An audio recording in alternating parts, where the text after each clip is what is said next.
Assalamualaikum warahmatullahi wabarakatuh. Alhamdulillah, hari ini kita dipertemukan lagi oleh Allah setelah kita libur selama 1 minggu tidak belajar sejarah Indonesia.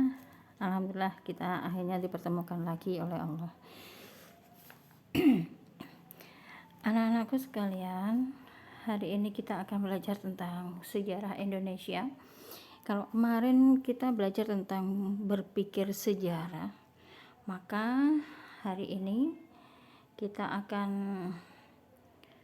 belajar tentang masa praaksara. Ya.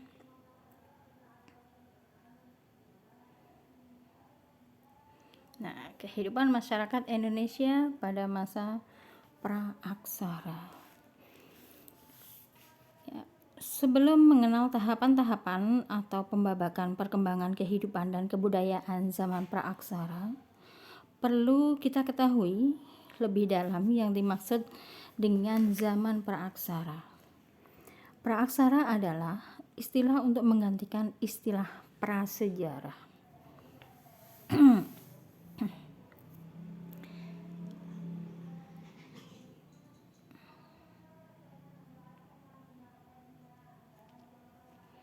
Oke, ini ya masa praaksara.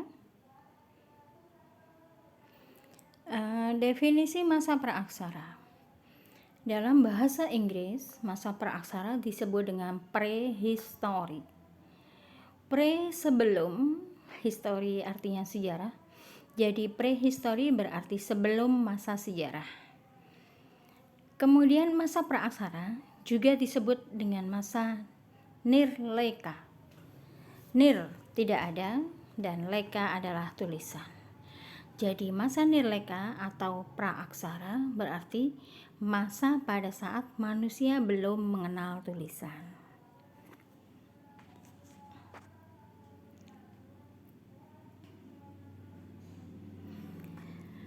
Penggunaan istilah prasejarah, pra itu adalah sebelum atau belum, kemudian sejarah itu juga artinya adalah tulisan. Istilah prasejarah untuk menggambarkan perkembangan kehidupan dan budaya manusia saat sebelum mengenal tulisan.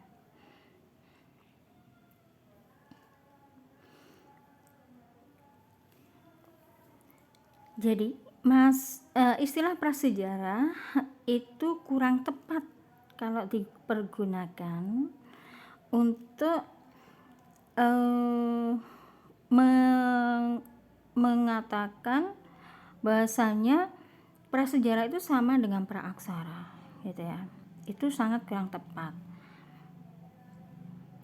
Pra berarti sebelum dan sejarah adalah peristiwa yang terjadi pada masa lalu yang berhubungan dengan aktivitas dan perilaku manusia. Sehingga prasejarah berarti sebelum ada sejarah. Sebelum ada sejarah berarti sebelum ada aktivitas kehidupan manusia. Dalam kenyataannya, sekalipun belum mengenal tulisan, makhluk yang dinamakan manusia sudah memiliki sejarah dan sudah menghasilkan kebudayaan. Oleh karena itu, para ahli mempopulerkan istilah praaksara untuk menggantikan istilah prasejarah. Praaksara berasal dari dua kata, yakni pra yang berarti sebelum dan aksara yang berarti tulisan. Dengan demikian, zaman praaksara adalah masa kehidupan manusia sebelum mengenal tulisan. Ada istilah yang mirip dengan istilah praaksara, yakni istilah nirleka tadi ya yang kita sebutkan di atas. Nir berarti tanpa dan leka berarti tulisan. Karena belum ada tulisan, maka untuk mengetahui sejarah dan hasil-hasil kebudayaan manusia adalah dengan melihat beberapa sisa peninggalan yang dapat kita temukan. Kapan waktu dimulainya zaman praaksara? Dan kapan zaman praaksara itu berakhir? Zaman praaksara dimulai sudah tentu sejak manusia ada. Itulah titik dimulainya masa praaksara. Zaman praaksara berakhir setelah manusia mulai mengenal tulisan. Pertanyaan yang sulit untuk dijawab adalah kapan tepatnya manusia itu mulai ada di bumi ini sebagai pertanda dimulainya zaman praaksara. Sampai sekarang, para ahli belum dapat secara pasti menunjuk waktu kapan mulai ada manusia di muka bumi. Untuk menjawab pertanyaan itu, kita perlu memahami kronologi perjalanan kehidupan di permukaan bumi yang rentang waktunya sangat panjang. Bumi yang kita huni sekarang diperkirakan mulai terbentuk sekitar 2.500 juta tahun yang lalu. Gitu ya. Oke. Maka masa praaksara gitu ya. Atau istilah praaksara itu lebih tepat dipergunakan dibandingkan dengan prasejarah. Gitu ya. Lanjut. Oke. Periodisasi masa praaksara. Nah, oke. Berdasarkan geologi, mengacu pada umur lapisan bumi, itu zaman dibagi menjadi 4, yaitu zaman Arkeozoikum atau Azoikum yang berasal dari kata Yunani a, itu adalah tidak, zun itu adalah hewan, yaitu zaman sebelum adanya kehidupan. Pada saat ini bumi baru terbentuk dengan suhu yang relatif tinggi, waktunya lebih dari 1 miliar tahun. Kemudian zaman yang kedua adalah zaman Paleozoikum, yaitu zaman purba tertua. Pada masa ini sudah meninggalkan fosil flora dan fauna, berlangsung kira-kira 350 juta tahun yang lalu. Kemudian yang ketiga adalah Mesozoikum, yaitu zaman purba tengah. Pada masa ini, hewan mamalia atau menyusui, hewan amfibi, burung, dan tumbuhan berbunga mulai ada. Lamanya kira-kira 140 juta tahun. Dan yang terakhir adalah zaman Neozoikum atau Kenozoikum, yaitu zaman purba baru yang dimulai sejak 60 juta tahun yang lalu. Zaman ini dapat dibagi lagi menjadi 2 tahap, tersier dan kuarter. Zaman es mulai menyusut dan makhluk-makhluk tingkat tinggi dan manusia mulai hidup.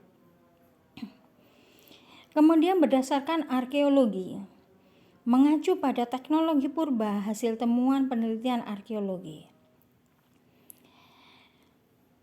zaman itu dibagi menjadi 5, yaitu zaman Paleolitikum, paleo itu tua, dan litikum itu berasal dari kata litos yang artinya batu atau zaman batu tua. Kemudian yang kedua adalah zaman Mesolitikum.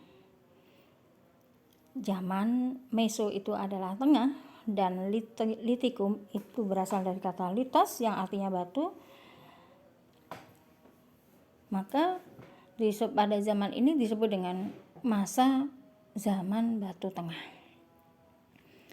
Kemudian yang ketiga adalah zaman Neolitikum. Neo itu adalah baru dan litikum dari litos yang artinya batu, yaitu zaman batu baru. Kemudian yang keempat adalah zaman Megalitikum. Mega itu adalah besar dan litikum dari litos yang berarti adalah batu. Zaman batu-batu besar.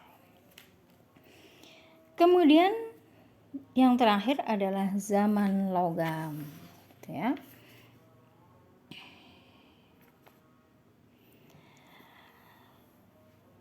Oke, sekian saja dari saya. Mudah-mudahan kita minggu depan akan lebih detail lagi tentang periodisasi masa praaksara ini. Gitu ya. Dari saya kurang lebihnya. Wassalamualaikum warahmatullahi wabarakatuh.